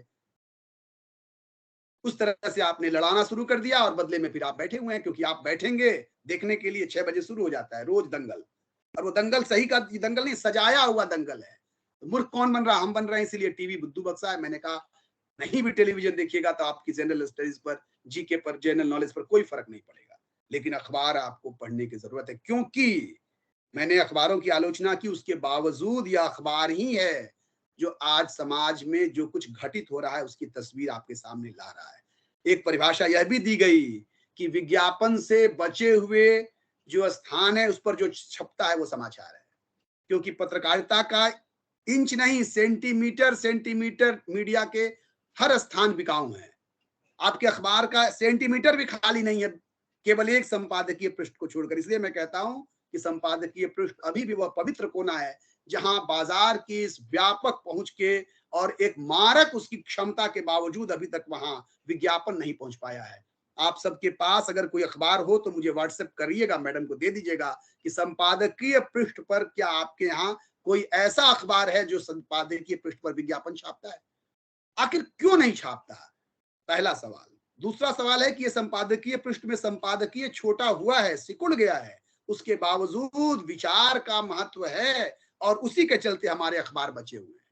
यह घोषणा की गई कि अब प्रिंट मीडिया के दिन लद गए। जब टेलीविजन भारत में आया तभी, और पश्चिम में ऐसा ही हुआ था, भारत में ऐसा नहीं हुआ। आप सब विद्यार्थियों, छात्राओं को यह ज्ञात होना चाहिए कि भारत में सारे माध्यम फल फूल रहे हैं। लगातार भारतीय भाषाओं के अखबार आगे बढ़ रहे हैं और अंग्रेजी का एक अखबार केवल 10 बड़े अखबारों में प्रवेश किया है और भारतीय भाषा के अखबार हैं। 10 बड़े अखबारों में देश के 8-9 जो है भारतीय भाषाओं के अखबार हैं। रेडियो अपने विज्ञापन को लेकर राजस्व वृद्धि में लगातार बढ़ रहा है आगे, और एफएम रेडियो से लेकर और आपके जो छोटे छोटे जो कम्युनिटी रेडियो हैं वो भी बड़े कमाल का काम कर रहे हैं, और उनका दिन अभी और आने वाला है कम्युनिटी रेडियो का। इसी तरह से टेलीविजन के सारे चैनल लगभग, यद्यपि कि कोरोना के समय में बहुत अधिक उनको अखबारों को भी घाटा का सामना करना पड़ा, लेकिन विज्ञापन राजस्व में टेलीविजन भी कहीं भी अखबार को लपेट नहीं कर पा रहे हैं। इंटरनेट पर आप देखें, लगातार जो ओटीटी पर आप देख लें कि जो कंटेंट का डिमांड है वो क्षेत्रीय भाषाओं में ज्यादा है। तो पूरा का पूरा जो संदर्भ है वो यह है कि भारत में मीडिया व्यवसाय में वृद्धि हो रही है। दिक्कत क्या है? दिक्कत है जिसको एक अमेरिकी पत्रकार ने उजागर किया और उन्होंने किताब लिखी, द वर्ल्ड इज फ्लैट। उस पत्रकार का नाम है थॉमस एल फ्रिडमन, जिसको 3 बार पुलित्जर अवार्ड मिल चुका है। पुलित्जर अवार्ड भारत में जिस तरह से, भारत में नहीं संसार में जिस तरह से नोबेल प्राइज की धूम मचती है, उस तरह से पत्रकारिता जगत का सबसे बड़ा पुरस्कार है। और आप एक बार नहीं, 2 बार नहीं, 3-3 बार के उस पुरस्कार, पुलित्जर पुरस्कार विजेता ने यह लिखा है कि सबसे बड़ा दुर्भाग्य क्या है कि इस पूरे मीडिया के वैश्विक जो सारे माध्यम है वो क्या कर रहे हैं? समतलीकरण कर रहे हैं, सब कुछ फ्लैट कर रहे हैं, बराबर कर रहे हैं। भारत जैसे देश को इसका सर्वाधिक नुकसान हुआ है, क्योंकि हमारे देश का जो रस है, हमारे देश भारतीय आत्मा की जो ताकत है वो कहाँ है? वैविध्य में है, वो बहुलता में है, वो बहुवचनीयता में है। उस पूरी बहुलता, बहुवचनीयता को हमारी मीडिया, हमारे पूरे सोचने की क्षमता के, क्योंकि अपनी मातृभाषाओं में हम क्या करते हैं, केवल बोलते नहीं है, हम जिस भाषा को बोलते हैं हम भाषा में सोचते भी हैं, और जैसा हम सोचते हैं फिर हमारे आचरण में, हमारे चिंतन में वो चीजें नहीं रहती, केवल हमारे आचरण में भी आती है। दिक्कत यह है कि हमारी रुचियों को, हमारी भाषा को, हमारी सोच को, हमारे स्पंदन को, हमारे ये काम, जो सबसे बड़ा काम है ये कि हमेशा जब भी गुड़ जहां होगा वहां चींटी और मक्खियां आएंगी। लेकिन दिक्कत यह है कि इस पत्रकारिता का काम क्या था? राष्ट्रहित में पत्रकारिता अपना योगदान कब कर पाएगी? जब हमारी कुरुचियों का, वो हमारे कुसंस्कारों को कहीं ना कहीं वो परिष्कार करे। ये काम हमारी पत्रकारिता ने किया है। महावीर प्रसाद द्विवेदी ने हर तरह से एक जागृत समाज का निर्माण किया। आप सोचिए कि टाइटैनिक जब डूबा तो सरस्वती पत्रिका में 1 महीने के बाद उस पर एक बड़ा आर्टिकल छपा। तब आपके पास कुछ नहीं था, मोबाइल नहीं था, लेकिन एक संपादक कितना सजग था कि हमारा जो ग्रामीण पाठक है, हमारा जो हिंदी बेल्ट का पाठक है, जहां तक उसकी पहुंच थी, वो अपने वैश्विक जो हलचल है उससे कहीं भी अनजान न रहे। आप सब जानते हैं कि 1925 में जब वृंदावन में प्रथम संपादक सम्मेलन हुआ तो पराड़कर जी, जिनका नाम मैंने लिया, पराड़कर जी ने उस सम्मेलन की अध्यक्षता की और कहा कि, मेरे पास वो पूरा उदाहरण, मैं केवल आपको उसकी केवल जिस्ट बता रहा हूं कि आने वाले समय में पत्र सर्वांग सुंदर होंगे। खूब चिकने ग्लेज्ड पेपर पर रंगीन छपेंगे, बहुपृष्ठीय हो जाएंगे, लेकिन संपादक नाम की सत्ता नहीं होगी, मैनेजर हावी हो जाएंगे, वही चलाएंगे और उसकी आत्मा मर जाएगी। वो सारा कुछ जो उन्होंने भविष्य, वो कोई ज्योतिषी नहीं थे, वो पत्रकार थे। लेकिन आज 100 वर्ष पहले 25 में उन्होंने कहा, ये 22 चल रहा है, और लगभग 3 वर्ष 97 वर्ष पहले कहा हुआ उनका एक एक शब्द अक्षरशः भारतीय पत्रकारिता की पूरी कहानी को बयां कर रहा है। तो मैंने कहा कि खत्म नहीं हुआ है, अभी भी अपन अखबार निकाल रहे हैं, मुजफ्फरपुर में लड़कियां अपना चैनल चला रही हैं, अखबार वाले मजबूरन जो है वो नो निगेटिव न्यूज छाप रहे हैं, संपादकीय पृष्ठ पर अमर उजाला रोज कुछ ऐसी स्टोरी छाप रहा है कि वो अकेली आवाज है। कुछ ऐसे लोग हैं जो रोज पेड़ लगा रहे हैं, कुछ ऐसे लोग हैं जो अभी कोरोना के समय में अपना घर बेचकर और उन्होंने अपनी पड़ोसियों की जान बचाई, कुछ ऐसे लोग हैं। प्रेरक चीजों की कमी नहीं है, भले अंधेरा है, लेकिन बहुत सारे लोग हैं जो दिया हाथ में लेकर लोगों को रोशनी दे रहे हैं, वो नायक हैं। उन नायकों को प्रकाश में लाने का काम पत्रकारिता का है, और ये काम धीरे धीरे छोटे छोटे अखबार, 300 से अधिक हिंदी में लघु पत्रिकाएं हैं, वो धीरे धीरे समाज में वैचारिक आंदोलन को गति दे रही हैं। धीरे धीरे जो है वो कोशिश कर रही है कि समाज में जो असमान, अभी तक जो स्वप्न था कि हम इस समानता को ले आएंगे, लेकिन वह स्वतंत्रता, क्योंकि आज बाजार का घटाटोप आपकी आजादी को अलग तरीके से छीन रहा है। आज के अखबार में खबर छपी, एक लेख छपा है, और वो लेख भी अमेरिका से ही एक व्यक्ति ने लिखा है, वो फरहीन मंजू या क्या नाम है उनका, वो लिख रहे हैं कि इंटरनेट जितना आपको बताता है उससे अधिक छुपा लेता है। तो ये समय जो है वो ऐसा है, वो कैसे छुपा लेता है। अगर आप एलन मस्क को आप खोजें, आप अब कुछ समय एलन मस्क ने इतना, क्योंकि वो क्या करता है कि जो सबसे जो नया है, ताजा का इतना दबाव है कि आप उसके पूरे पहाड़ पर पहाड़ जो सूचनाओं का अंबार है, उसमें आप जो जानना चाहेंगे कि भाई एलन मस्क हैं तो कौन है, उन्होंने क्या किया, उनका एक पक्ष तो आएगा। हो सकता है कि एलन मस्क का उसमें कोई हाथ ना हो, लेकिन उसका जो अपना एल्गोरिथम जो एक है ना, वो आज मशीनी जो समझ है उसकी, वो ऐसी है कि वो पूरा का पूरा, चूंकि ये एआई का, आर्टिफिशियल इंटेलिजेंस का जमाना है और आने वाले समय में उसकी और घटाटोप बढ़ेगी, तो दिक्कत यह है कि वो वही दिखाता है जो सबसे ताजा हो, वही आप तक संप्रेषित करता है। लेकिन थाईलैंड में जब गुफा में बच्चे डूब रहे थे अचानक बाढ़ आने के कारण, उस पर जो उन्होंने टिप्पणी की थी, इसी तरह से उन्होंने जो वहां के किसी फ्लाइट में जो एयर होस्टेस के साथ जिन्होंने दुर्व्यवहार किया था, ये सारी चीजें आपको नेट पर नहीं मिलेंगी, आप खोजते रह जाएंगे, लेकिन एलन मस्क की और चीजें आपको मिल जाएंगी। यानी कि उसकी कुछ लोग इसका दुरुपयोग कर सकते हैं, यानी कि जो सरकारें हैं, यानी कि कोई अगर कंपनी है अपने विज्ञापन के संदर्भ में उसका उपयोग करेगी कि आप उसके अच्छे पक्ष को तो जान लेंगे, जो उसके अच्छा पक्ष मतलब जो उसके हित में है, जो उसके उसके व्यापार को या उसके महिमा मंडन से संबंधित हो। लेकिन आप सोचेंगे कि ये तो सब कुछ बता देता है, जिसके बारे में जैसे हम लोग कहते थे, टेलीविजन ने अपना काम क्या किया, टेलीविजन ने बार बार ये कहना शुरू किया कि भाई विजुअल्स झूठ नहीं बोलते, हम तो छाप नहीं रहे हैं, हम तो दिखा भी रहे हैं। लेकिन दिक्कत क्या है कि आज तो डीप फेक का जमाना है, बड़े बड़े मशीन आपके पास है, कैमरे का कमाल, छोटा मोटा तो हम लोग भी कर देते हैं काम, आप लोग भी जानते हैं, सिद्धांत हैं कि आराम से आप चाहते हैं कि फोटो को सज्जित कर देते हैं, उसका उसकी वास्तविकता से, उसको यथार्थ से उसकी जो उसकी दूरी है वो और बढ़ जाती है। तो इस तरह से आप चाहें तो भरी हुई सभा को खाली दिखा सकते हैं, खाली सभा को भरी हुई। सिनेमा में आप सब जानते हैं कि किस तरह से काम होता है, टेलीविजन वो काम कर रहा है। इसलिए जब कोई एक पत्रकार कह रहा है, उसके शेर मैं आपके सामने रख रहा हूं कि जो कुछ निगाह में है हकीकत में वो नहीं, जो कुछ निगाह में है हकीकत में वो नहीं, जो तेरे सामने है तमाशा कुछ और है। जब आफ्ताब हुसैन ये कह रहे थे, हमारे भारतीय टेलीविजन पे लागू हो रहा है कि जो तेरे सामने है तमाशा कुछ और है।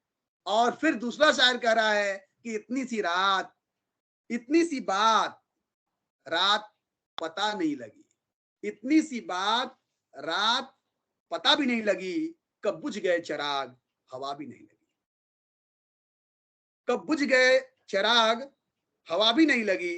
दिक्कत यह है कि ऐसे समय में जब आपको लगता है कि यह हमारे हाथ का मोबाइल हमें सब कुछ बता देता है, लेकिन खबरों का ये सारा जो माया जाल है, इसमें पूंजीपतियों की मुट्ठी में तोते की जान, उस राजा की जान कहाँ थी? तोते में, तोता पिंजरे में है। इस पूरे मीडिया हाउस की जान विज्ञापन रूपी तोते में है। आपको जो चीज दिख रहा है वो तमाशा कुछ और है, सारी चीजें वहीं से चल रही हैं। ऐसे समय में उजाले की उम्मीद आपसे है कि आपकी कलम, आपका कीबोर्ड आपका है। और इसीलिए जब मुझे कुंवर दिनेश चंद ने लिखा था कि पैसा खा जाएगा टीवी हो या हो अखबार, क्या होगा उन शमशीरों का होना जिनमें धार बन गए हैं दरबारी। और आगे फिर करके और पंक्तियां मैं भूल रहा हूं कि सत्ता का सहचर बड़े बन गए व्यापारी, और इस तरह से वो सारा काम जो कर रहे हैं वो सत्ता के सहचर बनकर आप पत्रकारिता नहीं कर सकते। बाजार के इसलिए संकट तो है, लेकिन उस न हम सफर से निकलेगा, न हम नशी से निकलेगा, हमारे पैर का कांटा हम ही से निकलेगा। हमारे पैर में जो कांटा चुभ गया है उस कांटा को आप ही निकालेंगे। और इसलिए आपके हाथ में जो कलम है, क्योंकि आपके पहले की पीढ़ी कलम सरी की टूट गई पर झुकी नहीं, इसीलिए उनके आगे हम आज भगत सिंह के आगे मैं क्यों शीश झुकाता हूं, आप क्यों शीश झुकाते हैं? अगर वो भी झुक गए होते तो उनके सामने हम शीश नहीं झुकाते। इसलिए जब रघुवीर साहब ने कहा कुछ होगा, ये विश्वास रखिए कि आपकी चुप्पी से कुछ नहीं होगा, लेकिन आपके बोलने से कुछ होगा। और सुप्रीम कोर्ट जब कह रही है कि भाई पेगासस को आप क्यों नहीं पटल पे ला रहे हो, ये सवाल है, चुभता हुआ सवाल है। आप सुप्रीम कोर्ट करिए कि इस पर कमेटी बना दी है हमने, इस पेगासस पे एक ऐसा जो सॉफ्टवेयर था जो आपकी जासूसी में उपयोग में आ रहा था, और उस पर सवाल उठाने के लिए जब संसद में कोशिश की गई तो विपक्ष खत्म एक तरह से है, विपक्ष को दबा दिया गया। लेकिन सुप्रीम कोर्ट का ये काम था, क्योंकि कार्यपालिका, न्यायपालिका, विधायिका के बाद एक चौथा स्तंभ है, वो प्रेस है। और वो जो प्रेस जो है वो अगर चुप है तो फिर एक स्तंभ खड़ा होता है, वो कहता है कि भाई इस पर एक कमेटी बना दी गई है और उस पेगासस पे बात करने के लिए सरकार तैयार नहीं है, लेकिन आप तैयार होइए, आप लिखिए, आप सवाल कीजिए, तो रेज ए क्वेश्चन, आप क्वेश्चन उठाइए। और क्वेश्चन उठाना तय मानिए कि आप जब प्रश्न उठाएंगे तो आपका काम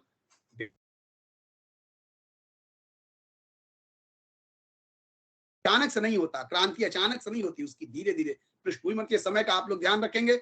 मैं आपसे जो बात कर रहा हूं उसमें अगर समय ज्यादा हो गया, आपने कहा था कुछ प्रश्न उत्तर के लिए भी आपको रखना है, तो मैं मानकर चलूं कि आपका कॉलेज, मैडम ने कहा, बहुत अच्छा है, आप सब बहुत प्रतिभावान है। केवल प्रतिभावान नहीं है, आप प्रतिभा के पावर हाउस हैं। पावर हाउस का काम क्या है? पावर हाउस का काम यह है कि जो बिजली उसके पास है, जो ऊर्जा उसके पास है, उसको वो आगे अग्रसारित करे।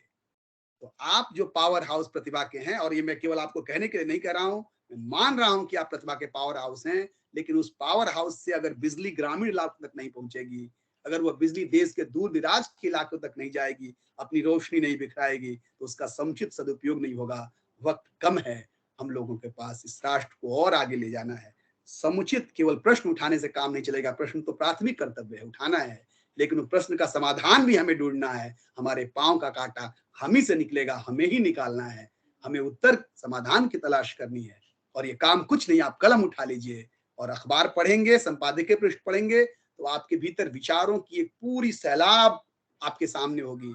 उस सैलाब में हम डूबेंगे नहीं, उस सैलाब से हम छोटे छोटे नहर निकालेंगे और उन इलाकों को सिंचित करेंगे जो बहुत दिनों से प्रतीक्षा कर रहे हैं पानी की। तो आप सबका बहुत बहुत धन्यवाद। मैडम कोयल जी का विशेष धन्यवाद कि आपने मौका दिया कि देश की इस युवा पीढ़ी से, उम्मीद से मैं अपनी आवाज को जोड़ने में कामयाब हुआ हूं। कामयाबी इस अर्थ में कि आपसे संवाद का ये मौका मिला है। तो आप सबका आभार। आपका महाविद्यालय और हमारा ये राष्ट्र लगभग जो आजादी और उसकी स्थापना के आसपास, क्योंकि मैंने देखा कि पहले बेंगलुरु से पहले ये था शायद 42 में 19 और फिर 44 में, यहाँ जो है वो 48 में शायद 48 सर। हाँ, 44 और 48 का ये मामला इस तरह से होकर फिर आपका सफर ये है, वो एक लंबा सफर है, देश का सफर एक लंबा सफर है, हम सब उसमें सहभागिता कर रहे हैं। बहुत बहुत आभार सर। क्या कहूँ, आपका व्याख्यान सुनना हमारे लिए हमेशा सौभाग्य की बात है। इससे पहले कि उमा ये इस मंच को संभाले, मैं सभी स्टूडेंट से ये कहना चाहती हूँ कि सर को हमने पहली बार सुना था पहले लॉकडाउन में बच्चों, जब मैं और वाणीश्री मैम एक एफडीपी में जुड़े थे। दिल्ली के रामानुजन कॉलेज से वो एफडीपी कराया गया था और लॉकडाउन में हम लोग क्या करें, तो मैंने और वाणीश्री मैम ने, इवन मधुचंदा मैम जो अभी कॉलेज छोड़ चुकी है, उनकी एक नई बेबी हुई है, उसकी वजह से मैम जुड़ी हुई थी हमसे काफी समय तक। हम लोगों ने एफडीपी किया, उस समय हमने सुनील सर को सुना और ऐसे धारा प्रवाह वक्तव्य बच्चों कि उसी समय हमने कहा कि जब लॉकडाउन खुलेगी, स्थिति सामान्य होगी, सर को हम अपने कॉलेज में जरूर बुलाएंगे। और सुनील जी, आपको बहुत जल्दी माउंट कार्मेल कॉलेज में आना होगा।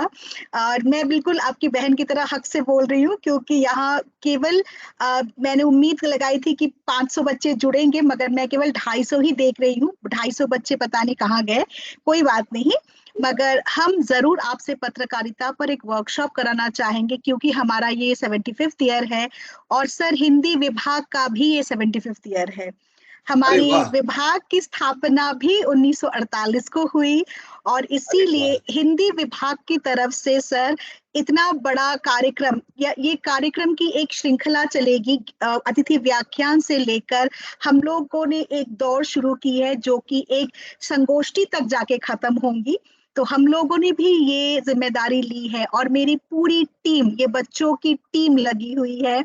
और मैं आपको एक चीज और बता दूं कि पिछले सेमेस्टर में, सत्र में, हमारे स्टूडेंट्स, बीकॉम के स्टूडेंट्स को मैंने पत्रकारिता पर, उनको अखबार बनाने थे, तो बच्चों ने जी, इतना सुंदर अखबार बनाया, उसमें इतनी सुंदर, तो मैं ये जांचना चाह रही थी कि उनमें पोटेंशियल क्या है।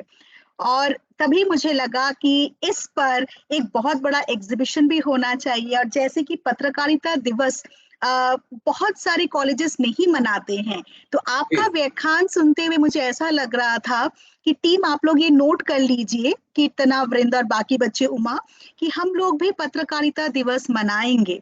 और जी, पत्रकारिता दिवस पर ऐसे पत्रकारों को, प्रोफेसर्स को हम बुलाएं, जहां पे वो आमने सामने बच्चों के साथ बात कर सके और वर्कशॉप के जरिए हम उन्हें एथिक्स सिखा सके। तो जर्नलिज्म की जो एथिक्स होती है वो हम उन तक पहुंचाए। सर आपका बहुत बहुत धन्यवाद। सारे सवालों के तो आपने जवाब दे ही दिए। उमा बेटा आप इसको समराइज कीजिए, फिर अनु मैम औपचारिक रूप से धन्यवाद करेंगे। और मेरे यहाँ पे जितने स्टूडेंट्स जुड़े हैं बच्चों, आपको बहुत बहुत थैंक यू, क्योंकि ये आपके सिलेबस में है और सर ने तो मानो हमारे काम आसान कर दिए हैं। 50% सिलेबस सर ने कवर कर दिया है इस 1 घंटे में, बाकी हम आपको पढ़ा देंगे। उमा, ओवर टू यू बेटा। थैंक यू सर, बहुत बहुत धन्यवाद सुनील जी आपका। आपका बहुत बहुत धन्यवाद सर। आपको इस विचार पर सुनते हुए मेरे मन भर गया है, और मेरे मन में जो भी सवाल आया आप सभी के आंसर मतलब दे दिए थे। तो आपको इस विचार पर बात करते हुए मुझे बहुत अच्छा लगा सर। बहुत धन्यवाद। धन्यवाद आप लोगों का भी, आभार। अच्छा अनु, डॉक्टर अनुपमा, आप कृपया औपचारिक रूप से धन्यवाद ज्ञापन कर दीजिए। अनुपमा, आप जुड़ी हैं मीटिंग में? हाँ, तुम्हारा नहीं ऑन है माइक अनु, सिर्फ वीडियो ऑफ है। मैम यहाँ पे सिग्नल का प्रॉब्लम हो रहा है। अभी मेरी आवाज अच्छा, आ रही है मैम? हाँ आवाज तो आ रही है अनु, आवाज आ रही है। हाँ अच्छा ठीक है, तो मैं करूँ मैम, क्योंकि यहाँ पे बिल्कुल सिग्नल। बिल्कुल, हाँ बिल्कुल। क्षमा चाहती हूँ सर कि मैं आपको कैमरा ऑन नहीं कर पा रही हूँ। आवाज आ रही है मैम? जी आ जी रही है अनु, आ रही है, आ रही है, जी बिल्कुल जी। सुनाई दे रहा है। सबसे पहले सर आपको बहुत ज़्यादा धन्यवाद क्योंकि आपने इतने अच्छे से, इतने विस्तार पूर्वक वर्णन किया कि उसके ऊपर कुछ और बोलने का सवाल ही नहीं होता, क्योंकि यही काफ़ी है। अब स्टूडेंट्स के लिए सिलेबस में पत्रकारिता के ऊपर किया है, अब तो हमें शायद कुछ करने की ज़रूरत नहीं, ऑलमोस्ट इसके बारे में सारी की सारी चीज़ें उन लोगों तक पहुँच गया है। तो अब अपने बिजी शेड्यूल से थोड़े समय हमारे विद्यार्थियों के लिए निकाले, उसके लिए तहे दिल से धन्यवाद अर्पित करती हूँ सर। कि आपने कहा कि पत्रकारिता आज एक सशक्त माध्यम बन गया है। देश की आज़ादी से लेकर समाज सुधार तक पत्रकारिता ने कैसे कैसे अपनी भूमिका निभाई है, इसके बारे में शायद ही स्टूडेंट्स इतने अच्छे व्याख्यान पहले सुने होंगे। और समाज के निर्माण के लिए पत्रकारिता ने कैसे कैसे काम किया है, साथ ही साथ मीडिया का क्या उत्तरदायित्व है समाज के प्रति, नागरिकों के प्रति, आपने अपने व्याख्यान के दौरान व्यक्त किया सर। और अपने उत्तरदायित्व को समझना चाहिए, मीडिया को भी, व्यक्तियों को भी, हर किसी को अपने उत्तरदायित्व को समझना चाहिए, और स्पेशली मीडिया को अपने उत्तरदायित्व क्या है समझना चाहिए। व्यक्ति सेवा, उससे समाज सेवा होती है, समाज सेवा से राष्ट्र सेवा, और ये सब करना शायद पत्रकारिता का उद्देश्य होना चाहिए, और नई पीढ़ी को इसके लिए योगदान भी देना चाहिए। और आपने बहुत अच्छी एक बात कही कि कलम की ताकत, ये बहुत बड़ी बात है कि वो तलवार से भी घातक है एक्चुअली। तो समाज के उद्धार करने के लिए ये काम आए तो देश की उन्नति अपने आप हो जाएंगे। और एक बात है, जो टीचर्स, हम जो लोग हैं क्लास में हमेशा बोलते ही रहते हैं अपने ही बच्चों से कि अखबार पढ़ना चाहिए, क्योंकि आज शायद अखबार पढ़ने वालों की संख्या बहुत ही कम हो गया है। कि पुराने, सर मैं केरला से हूँ, एक्चुअली मलयाली हूँ, तो वहाँ पे सुबह सुबह उसी एरिया में मैं देखी हूँ कि घर का जो मुखिया है सुबह सुबह घर के सामने चेयर डालेंगे, एक कॉफी का मग सामने होंगे, और मलयालम में जितने भी अखबार हैं कम से कम 2 अखबार मेरे घर के आजू बाजू में हर एक घर में आते थे। आज तो वो नज़ारा जो है वो देखने के लिए ही नहीं मिला है, क्योंकि इतना बिजी शेड्यूल हो गया है एक मनुष्य के जीवन, सुबह से लेकर शाम तक क्या क्या करना है वो खुद ही भूल जाता है। तो एक अखबार पढ़ने के लिए शायद ही उनके पास टाइम हो, क्योंकि एक स्विच जो है वो दबाओ तो हर एक चीज़ आपके सामने मिल जाता है। लेकिन अखबार की जो इम्पोर्टेंस है वो तब भी था, आज भी है और कल भी रहेंगे, क्योंकि आज जो है मोबाइल के अलावा कोई अन्य दुनिया ही नहीं है लोगों के लिए। तो अखबार पढ़ने के बाद जो है मुझे ऐसा लगता है कि अपनी जो भाषा है, हमारे जो ज्ञान है उसमें वृद्धि आ जाएंगे। कि मैं शायद दूरदर्शन की छोटे मोटे सीरियल्स देख के, वहाँ पे आए हुए जो न्यूज़ है, अखबार भी है, वो सब देख के धीरे धीरे शायद हिंदी सीखी हूँ सर, क्योंकि मैं मलयाली हूँ। हिंदी वहाँ पे तो बहुत ही मुश्किल है, आजकल तो हिंदी में बात कर रहे हैं लोग, लेकिन उस ज़माने में जब मैं बच्ची थी तो वहाँ पे हिंदी बिल्कुल नहीं थी। तो आपने अपने भाषण से इतने अच्छे से चीज़ें बोले हैं कि क्या कहना है सर। और जो कलम की जो ताकत है उसमें कोई कमी नहीं है, शायद बुद्धि की कमी है लोगों में, विचारों की कमी है। हाँ, खुलकर कोई बात कहे तो कैसे भी करके वो अपनी बात को तो समाज के सामने रख देंगे, लेकिन उसे चुप किया जाएगा। जैसे कि आपने वो पत्रकार जो है मंगेशकर के बारे में बोल दिया कि कितनी दर्दनाक घटना है, वो नज़ारा मुझे अभी भी याद है। आप, वो अपने कार से उतरी है, खत की दरवाजे तक जा रही है, उसी दौरान वो नीचे गिर जाती है। कैसे गिर गई पता नहीं है, लेकिन किसी ने गोली से उड़ा दिया गया। उन्होंने बस इतना ही किया है कि अपने विचारों को समाज के सामने खुलकर बिना डरे क्या है रखने के प्रयास किया। तो इतना तो आज़ादी पत्रकारिता में होनी चाहिए कि कोई अपनी बात खुलकर रख सके बिना डरे। और तो आज की जो उम्मीद है नई पीढ़ी की तरफ से है तो सच्चाई से करने वाले पत्रकारिता से है। तो इसमें कोई शक नहीं है सर कि आप अपने व्याख्यान सुनने के बाद विद्यार्थी लोग अवश्य इससे लाभान्वित हुए होंगे सर। मैं विद्यार्थियों की तरफ से, हिंदी विभाग की तरफ से आपकी बहुत आभार व्यक्त करती हूँ sir. Thank you so much. Thank you.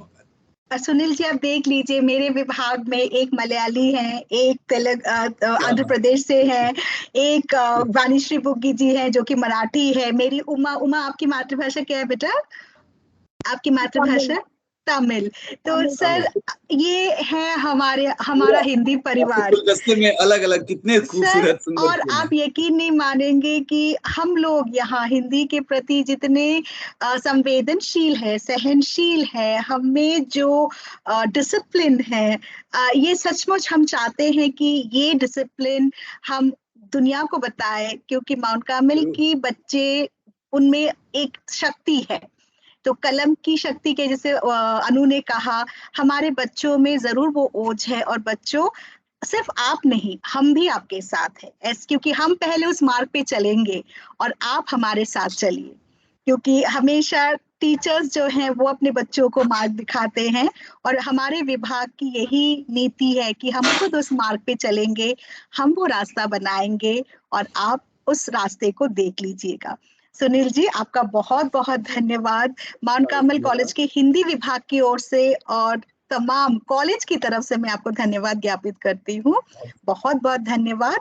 और बहुत जल्दी मैं इस रिकॉर्डिंग को आप तक पहुंचा दूंगी। ये पूरे हमारे इंस्टा पेज में भी ये सारे लेक्चर की रिकॉर्डिंग्स जा रही है, और आशा है कि हम उसे अपने पूरी कम्युनिटी में फैलाएं। हमारे कॉलेज का जो इंस्टा पेज है और हमारी वेबसाइट जो है वो 8,000 10,000 से भी ज्यादा, लगभग 50,000 लोग जो कि पास आउट हैं, बच्चे हैं, अभी वो बहुत बहुत मतलब सीनियर्स हो गए हैं, सभी फॉलो करते हैं।